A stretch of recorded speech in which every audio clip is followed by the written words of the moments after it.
Yeah, hi Kavya. Good evening, sir. Good Sir, evening. today's host will be Srijan Kashyap. Srijan, are you here? Yes, madam. Over to Very you, good sir. evening, sir. Yeah, hi Shrijan. Good evening. Yes, Sir, we are expecting few more good evening. candidates. Can we wait for 2 minutes, sir? Yeah, definitely. Thank you, sir. Thank you. Hey, hi Shrijan. Where are you based out of right now? Right. I'm in Bangalore right now. Okay, okay, nice. Yes. So Shrijan, meanwhile, can you give me some background around like what our audience is, like what people want to know more, or some background about it? Yeah. Like what are you interested in knowing? Yeah. Yes. So I'm basically a graduate in electrical and electronics, and Hmm. started to have interest in data science and generative AI. So I Okay, joined this academy, Eduinx, so through which this seminar has been arranged. okay, So I think the people here also are from the same institution, and hmm, we want to know how the world is progressing towards AI, how Gen AI is being implemented in the businesses, helping them to grow. So I think yeah, we would want okay, to know more about that. We see people talking AI is being implemented here, there, it is helping that. We wanted to understand it on a much more deeper level. okay, I think yeah, that would be my expectations. okay. Cool, cool, cool. Right. So yeah, like I'll mostly talk about the trends of like how work is being changing in the industry now, like Mm. from many years, like how, what people were working before, as and now how the whole engineering or like the shift has been happening, and what generative AI Got it. brings on the table and all of it. So Okay. hopefully you guys Yeah. will find some value in it. Yes, yes, definitely. Yeah. So are you playing around with the Gen AI tools, like all these Chat GPT, Claude, and other stuff? Yes, yes, yes. I have actually. What in my office also, my manager is encouraging me to use AI in my work. To Nice. simplify and to fast forward the work which is being implemented. Okay, nice. That's good. Yeah. Kavya, ma'am, can you let me know when can we begin? We can start, sir. Okay. Okay, So so yeah, yeah, go on, I'll start Shrijan. by introducing you to the members. Sir, here Dinesh Kumar is an AI consultant and engineer with over a decade of experience in AI, specializing in Gen AI and MLOps.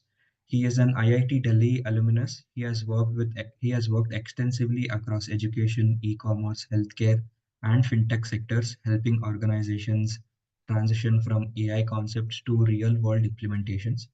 With deep expertise in machine learning, large-scale systems, and emerging technologies, Dinesh bridges the gap between cutting-edge innovation and business impact, enabling companies to harness AI for transformative growth. So please join me in welcoming Dinesh Kumar. A warm welcome to you, sir. Thank you. Thanks for the introduction. Thank you. So yeah, I'll Over to you, sir. should okay. Thank you. I'll just share the screen. I made like a small presentation. Sure.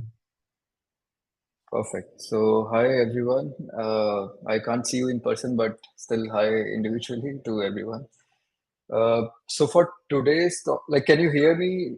See the screen, everything? If that's working Yes, fine. yes, it's fine, sir. Okay. Yes, sir. Perfect. Perfect. So, like already Shudran introduced, so I'll basically give you an introduction for a reason to so that I'll put everything in context.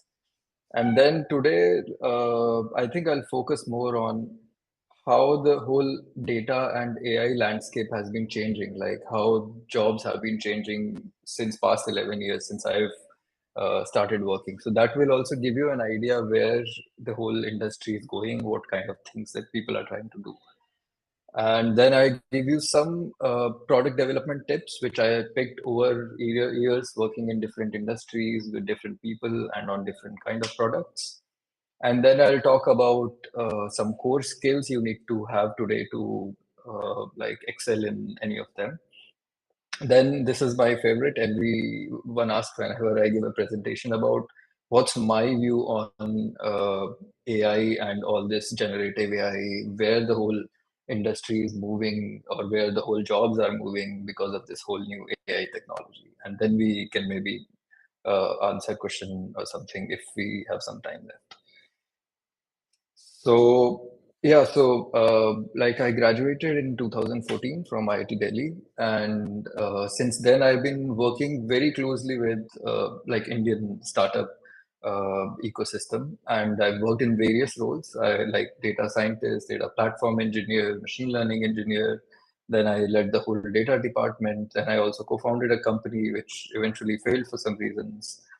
And now, currently, I consult with many companies and many startups on how to use Gen AI and how to set up this whole thing into their product. So, coming over these 10, 11 years, like kind of gave me a real insight into how the technology or how the industry is changing and using data. So, I'll just take like a few minutes to explain you from where all this trend has been going. So before 2015, if you see, like Indian startup ecosystem was not very big. There were like few Flipkart and Snapdeal and these companies which were there. Most of it was very web based. Like people used to use laptops and stuff to access things. Apps were not a big thing yet. And that's when companies started realizing that, okay, we have some data sitting in our database. We should hire some data analysts to actually who can crunch these numbers and find some meaning into it.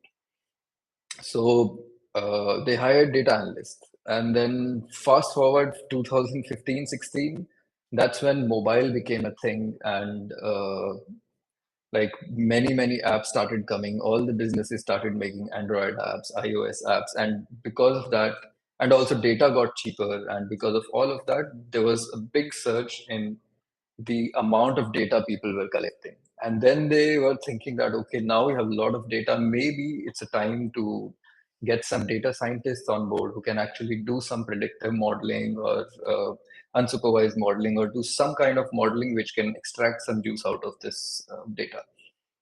And this is next year, 2017, volume really exploded. People wanted warehouses, then whole data platforms came into picture. Then people had to manage how all this data movement will go across systems, across use cases, across different departments.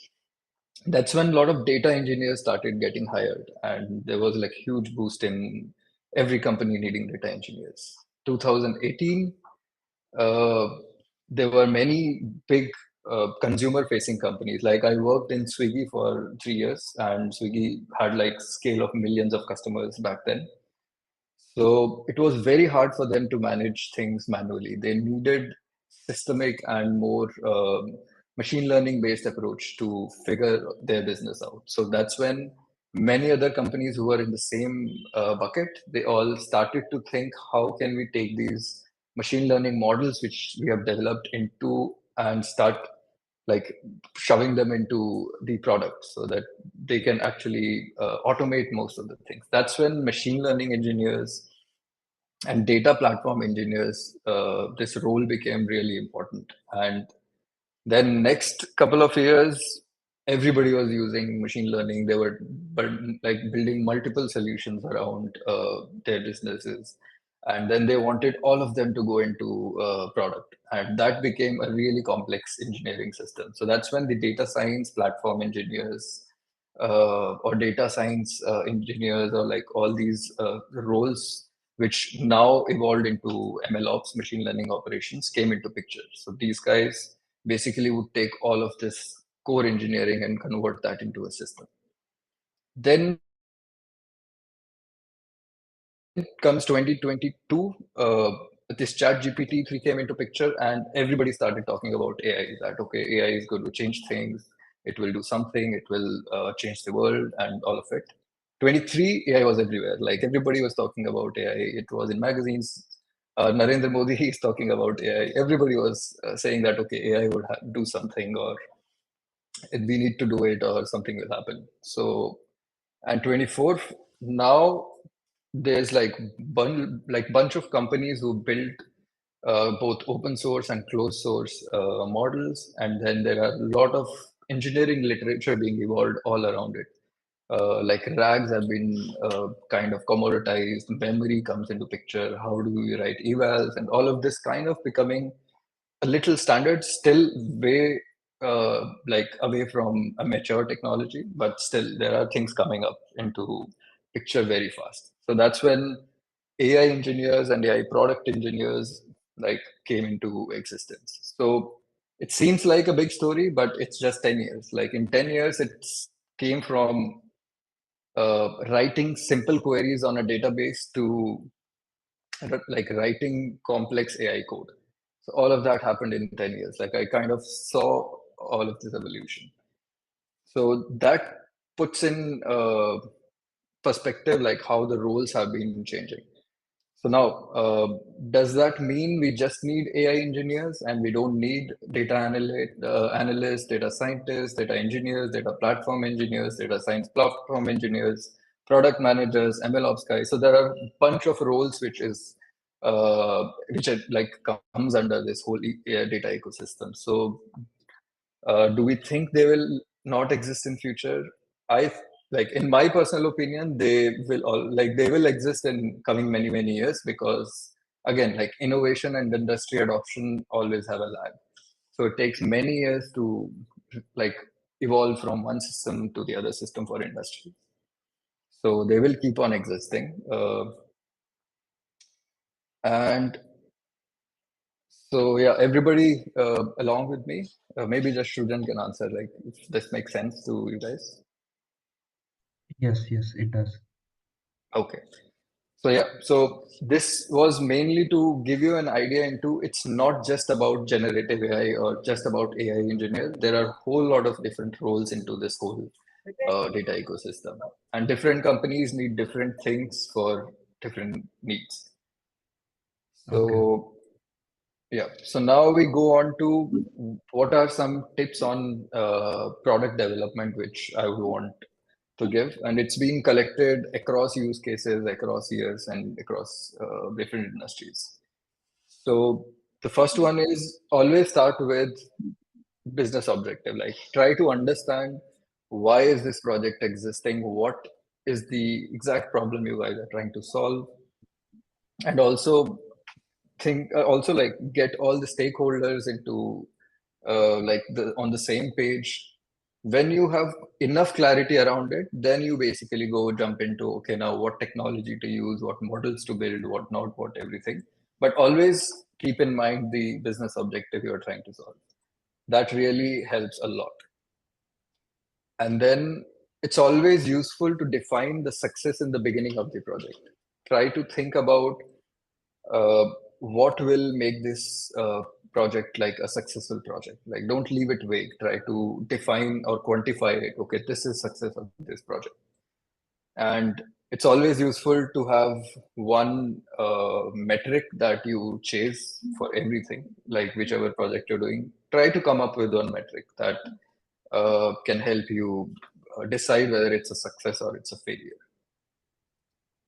Then like understand the nature of AI engineering. It's very iterative. Like the solution never comes in the first stage. It's always you do something and then you build on it. Like you try to come up with better versions every next time. So it's always iterative. Like don't think of it as like, okay, I did this and this will solve everything. This never happens in AI products. It's always iterative. And it's Okay. always best idea to start with a very simple solution. To give an idea, most of my first version of any AI product I build is based on the average of numbers. So just to say, if I have to predict how many orders will Swiggy do tomorrow, my first iteration will be I just see the orders and I just take an average and say this is the like expected orders, and then improve on it. So that's the baseline. So it's always beneficial if you start very simple and then try to evolve the whole solution. Never ever get into a complex modeling or complex engineering from the beginning. It never helps. Then always plan for failure. Think, like, assume the system will break or assume your model will not give correct answers. So then build the whole system.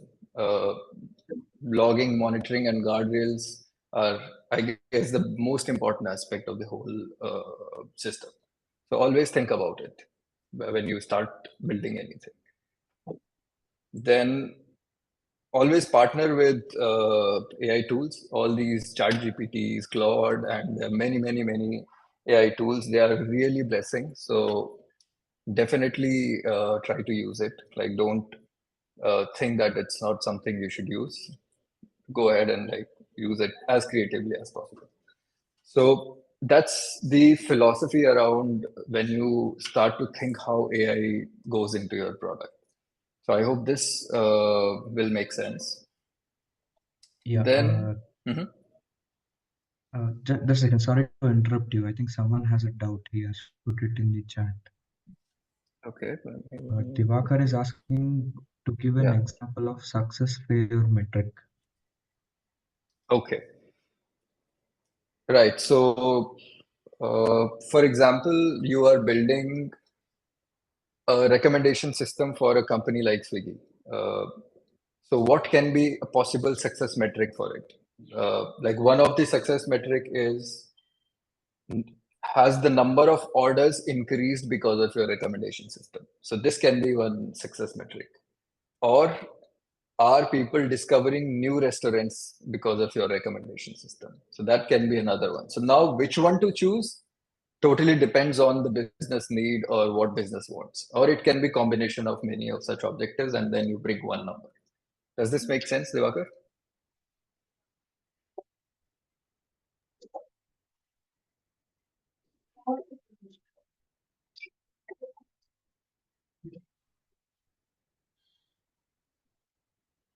Hello?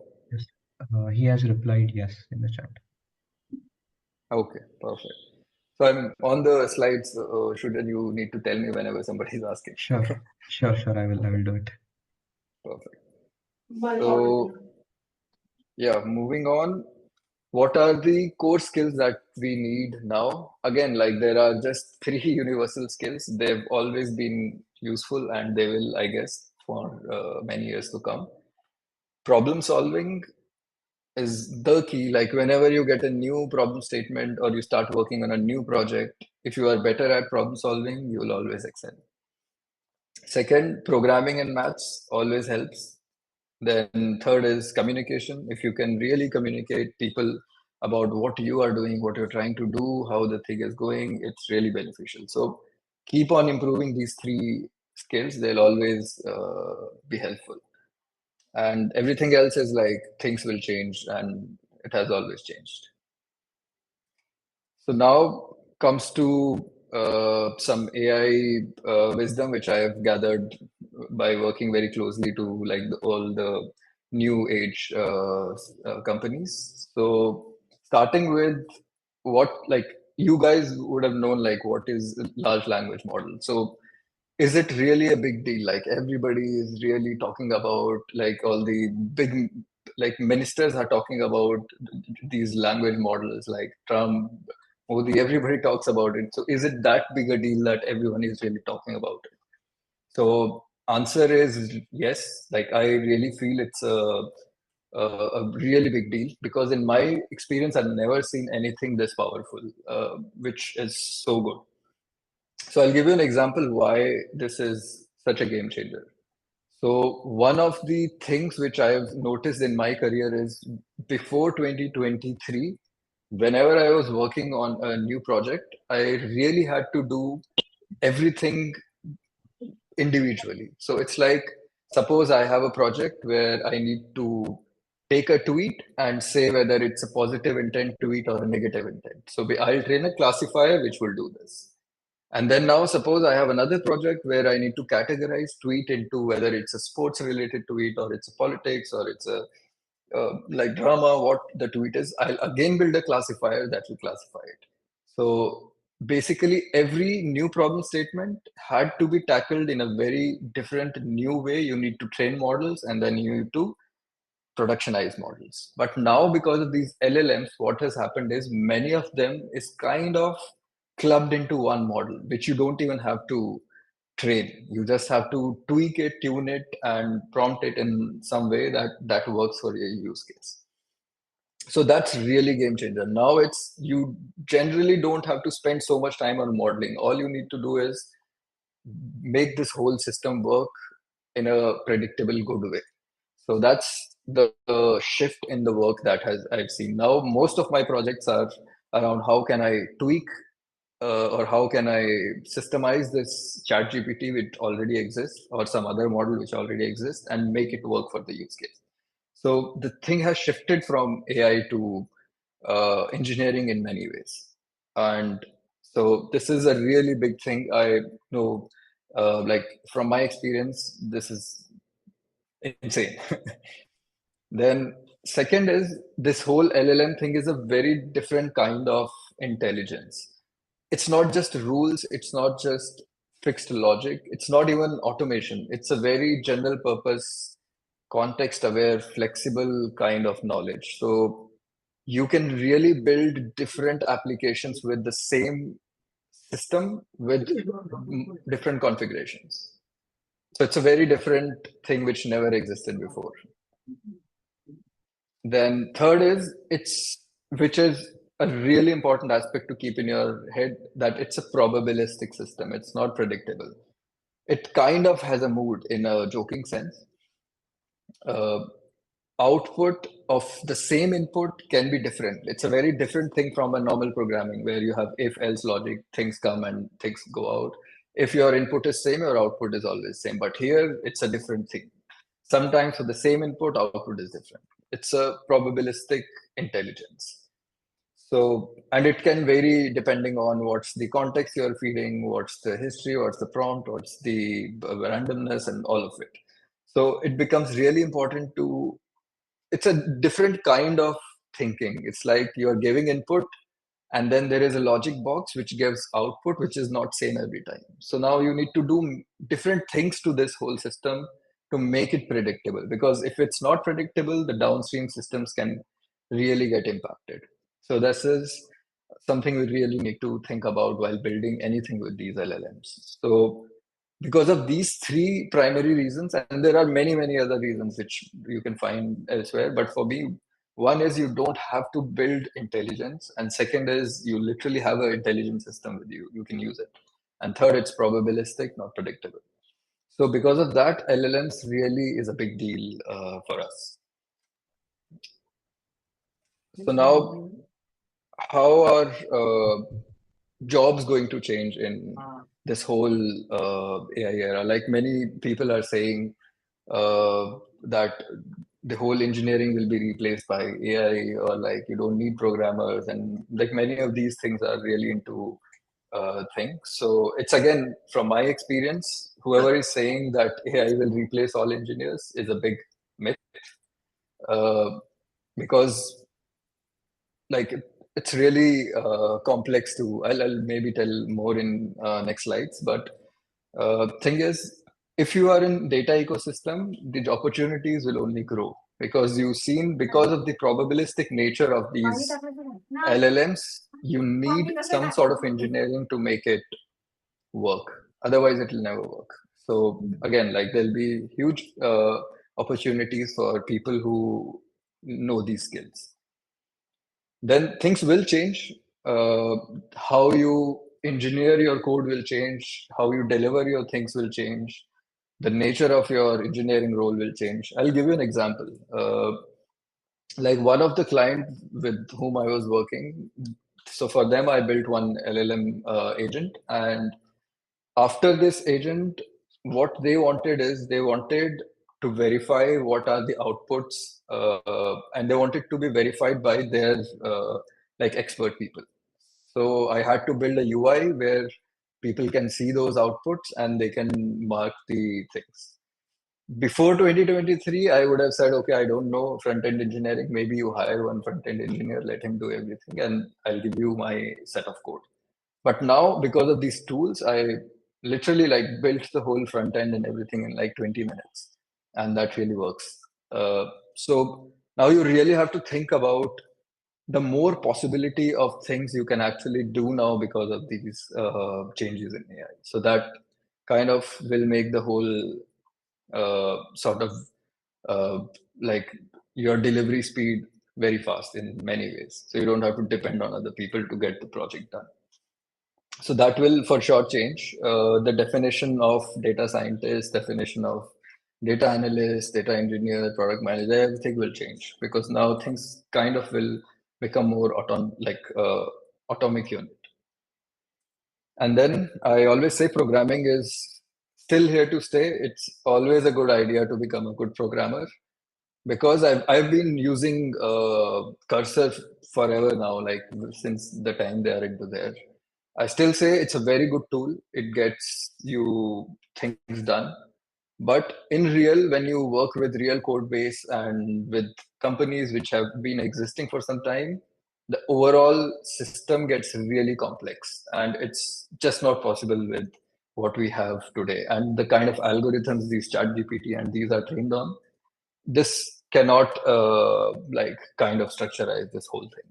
Maybe in future people come up with new algorithms that can, but today not possible. So it's always good to invest in becoming a good programmer. Like it'll help at least in coming many years. And then companies have been existing for many years. They have a lot of legacy code, badly written human code, which AI really is not that good in understanding. So it helps uh, keeping programmers in the job. So that's my prediction. And then it's always good to learn new skills. So two skills which I think will be very valuable is you should become a good salesperson. You should try to uh, be good in making people understand what you say, try to understand them, become a good communicator, try to manage stakeholders. This will always be there. This is not going anywhere. And then Gen AI engineering is a big thing. Like everybody would want a Gen AI solution. So you should try to understand what's the engineering needed to make this whole Gen AI work and then try to become good at it. It's something that's coming in foreseeable future. So that's kind of my predictions around what will happen in coming times. And that's the end of the presentation. So again, like keep learning new things. That always helps. Things will change. Technology will change. I've seen it changing so much, and now it's even like it's an exponential change. So you guys will see it changing like I can't even imagine now. So it's always good to learn new things. So Great. yeah, Yeah. if someone wants to ask something, yeah, open for it. Yeah, I think I have a doubt. Yeah. So I was talking to my manager the other day and I had this Mhm. doubt. So when people are now starting to use AI for everyday tasks, Mhm. they're using it to write basic codes. So would that negatively impact the thinking of, the coming generations of the students who are right now in college? They're using AI for everything. So will that impact the type of thinking which the previous generation had?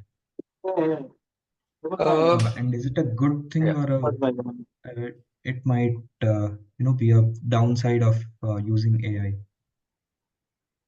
Like in my personal opinion, not really. Like it's a good thing because most of the like 80% of the programming we were doing before, it was mostly around typewriting. Like that's how I see it. Like you have a syntax, Okay. you think something, but to translate it into code, you need to do that typewriting stuff. So all of that is gone now. So which was a waste of human effort anyways. So for me, I think like if people are really solving some problem using this, it doesn't matter they're writing it, they're getting it from there or something else. But again, having said that, there will always be new systems or new paradigms in programming that these models are not trained on. So if you are a good programmer, you can pick Yeah. them fast and do it better. As like there are many languages in programming which evolved over time. And these models are good in some languages, but not so good in other languages. Okay. So unless people come up with a programming agent where a new programming comes and this agent is just for that programming, you don't even have to do anything. It's the best. Like, why do you even want to typewrite all of it? Correct. You just tell it what Yeah. you need. So Okay. I don't think so. It will impact in a negative way. If you can solve something with this technology, it will never impact you in a negative way. That's my take. Got. I think Divakar has some questions. Request clarity on the role of a AI product manager and how is this profile different from a normal product manager? Okay. Again, every project, like this is the trend I'm seeing, every product manager will be an AI product manager. Like there will not be much distinction around product manager, AI product manager. Like right now, product managers were basically trying to understand what are the new features to be built in product and trying to make them into timelines and all of that stakeholder management to get them through the window. So all of that thing now, since AI is something that gives you an intelligence unit, so it's also for product managers to understand what kind of new features or what kind of new things can be built around the whole product. So if you are a product manager, it always helps to know what AI can do for the product. So that's my take on this thing. So this again, like AI product manager, very few companies have this role. Like, but in future there will be no product manager. Everybody will be AI product manager. Okay. There's one more doubt. How much difficult will it be for the people coming from non-tech background entering in this field or say a particular field?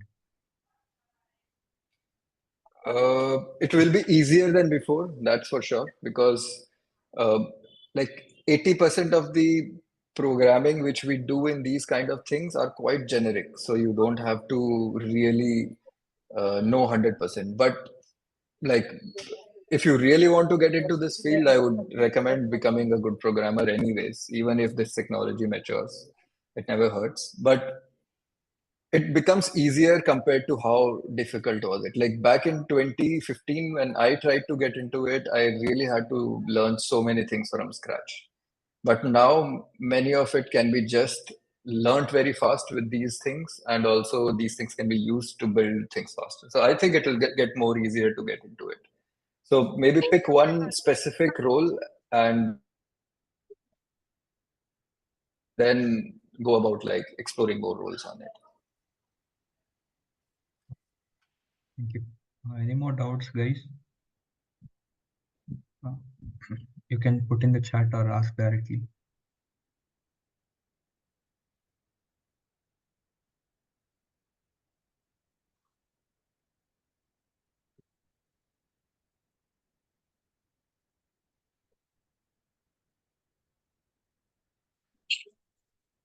Okay, I don't think there is any more doubts. Okay, one just came in. Explain end-to-end role of a man of AI manager. Sorry, can you go again, Shrujan? I missed it. Explain. Anmol is asking to explain the end-to-end role of a AI manager. AI manager. Yeah. Again, it and more totally depends on what company is trying to get. Like, there's no role as such AI manager now, but there are few companies which are really big. They have AI managers, which is similar to like you have machine learning managers now. So this guy will have many projects going on, and he has a team. Everybody's working on different projects, so this guy has to see how like what can be delivered and what are the timelines of delivery and all of it. So that's kind of project management plus some AI knowledge. Great. Uh, any more questions, guys?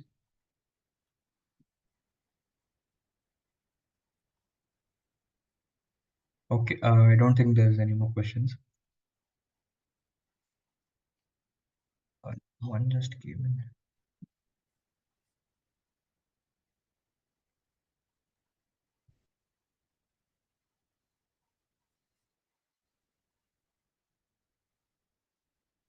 Anmol is replying that he is currently in the package industry, if I'm not wrong. Anmol, is that correct? Amol, is that correct? I'm sorry.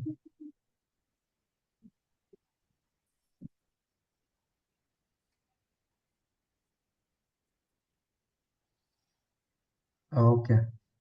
So he's Dinesh. He's asking about the salary. Okay. Yeah, it depends on many factors. It depends on how much experience you have. It depends on what exactly are you trying to do in this whole ecosystem. And also it depends on what industry you are working on. Salaries always depend on which industry you work on, is my experience. If there is a business which is doing really good and it's an industry that's upward, they'll always pay you more money than something which is not going upward. So if you want more salary, see the industries which are doing good and which will have some runway in the coming time. So they will always give you better salary than the ones which are on a decline or like which have plateaued. So there's no like fixed number. I've seen lot of range. So for a new person who is getting into say a machine learning engineer role, it can be anywhere from like 8 lakhs to 24 lakhs is I've seen for anybody who has 1-2 year experience.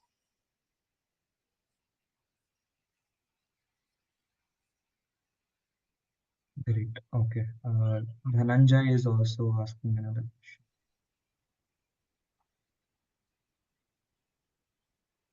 question. Should I read out the question, Dinesh? I can read it. So, 8 years experience as a teacher in private school can transition into IT sector. Yes, definitely. Like now there are means to learn these things and get into it. Definitely. Yes.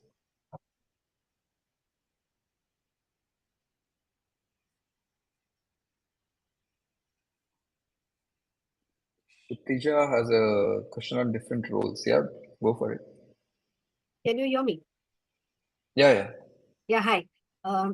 Some few minutes back, you just said that it's always good to be a good programmer when you get into this Hmm. industry because that will always help.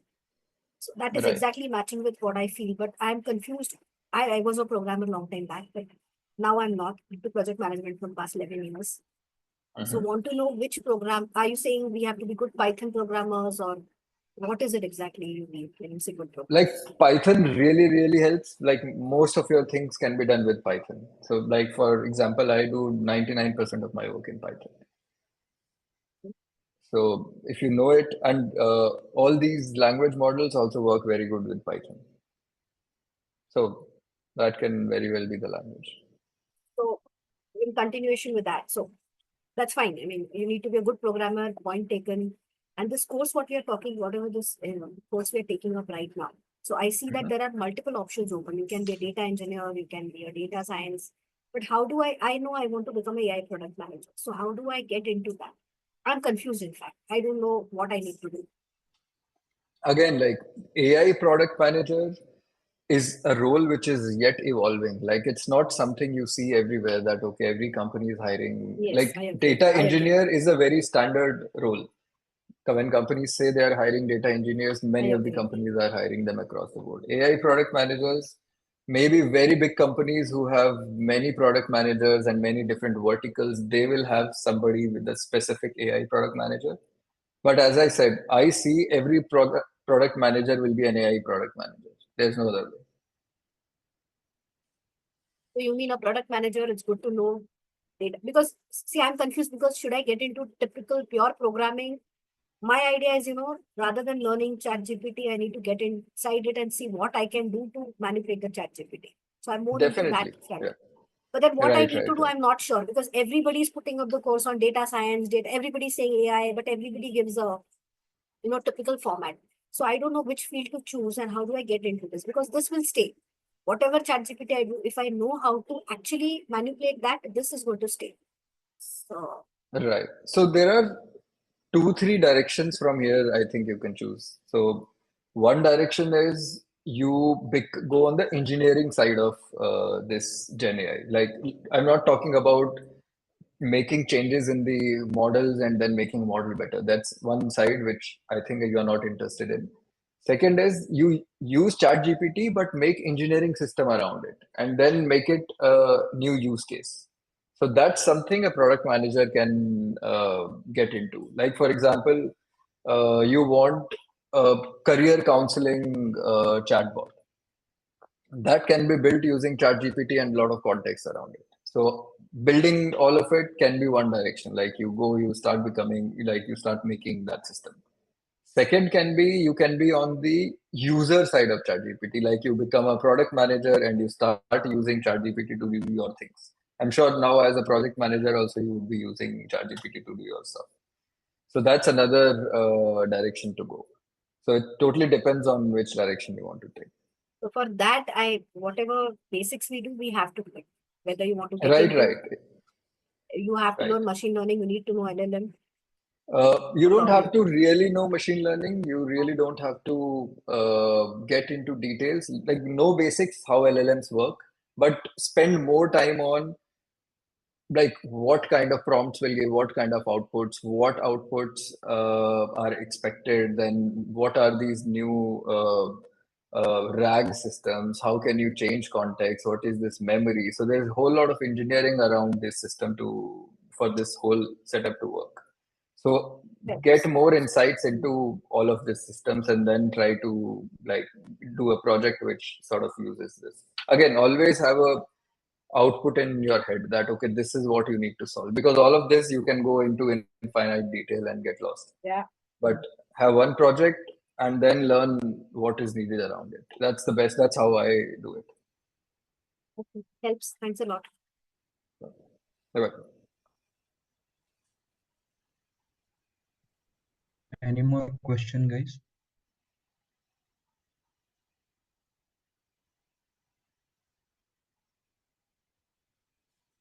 Okay.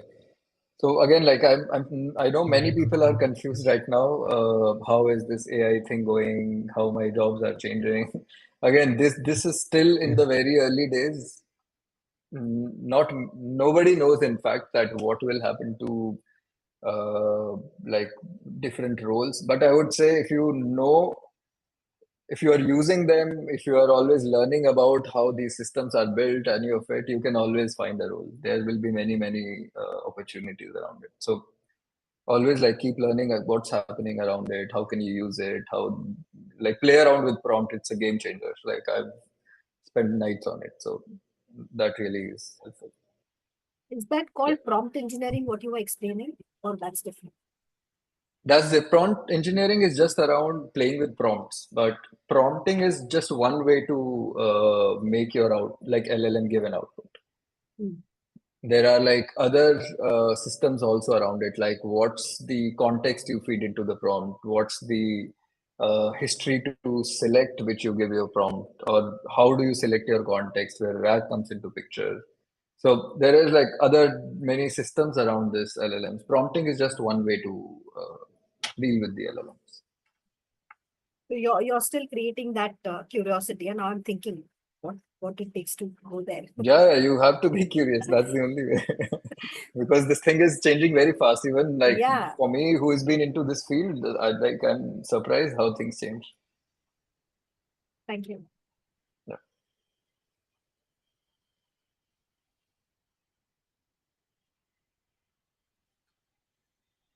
yeah, Srujan, over to you.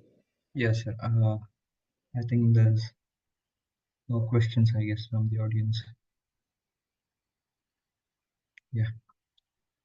So, yeah, thank you very much for this insightful session. So we extend our heartfelt gratitude to you for delivering this impactful webinar, and your expertise in Gen AI, MLOps, and large-scale AI provided us with, invaluable perspective. A different, a new perspective on AI. So, this made this session truly enriching. So we deeply appreciate your time, effort, and willingness to share your expertise, and we would look forward to future opportunities to learn from you. Thank you once again, Dinesh. Thank you very much. Yeah. Thanks, guys. Thank you. Thank you. Thank you. Have a good day. Bye. You too. Bye bye.